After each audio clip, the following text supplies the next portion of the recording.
Hi everyone, welcome to my day 4 what I it in a day series. সকালবেলা ঘুম থেকে উঠে এই ডিটক্স ড্রিঙ্কটা খেয়ে নিয়েছিলাম। তারপর ব্রেকফাস্টে ছিল রুটি আর ডিমের ভুর্জি।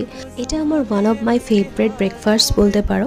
তারপর ব্রেকফাস্ট করে খেয়ে নিয়েছিলাম ব্ল্যাক কফি। আফটার ব্রেকফাস্ট আমার খুব ক্যাফেনের ক্রেভিংস হয়, তাই আমি বৃষ্টি এনজয় করতে করতে ব্ল্যাক কফি খেয়ে নিলাম। তারপর কাজ টাজ করে ফ্রেশ ট্রেশ হয়ে আমি লাঞ্চ করতে বসলাম। অর্ধেক লাঞ্চ করার পর মনে পড়লো আরে আমার তো তোমাদের সাথে শেয়ার করতে হবে।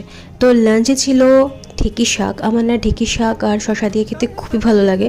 তারপর ছিল আলু কলার মাছ দিয়ে তরকারি। আমার না কাটা বেছে খাওয়ার জন্য মাছ এতটা পছন্দ না, তাই পেটির একটা মাছ নিয়েছিলাম। আর ছিল ঘন আম দিয়ে টক ডাল, যেটা আমার মোস্ট ফেভারেট। আর ছিল আমের চাটনি, খুবই ভালো লেগেছিল।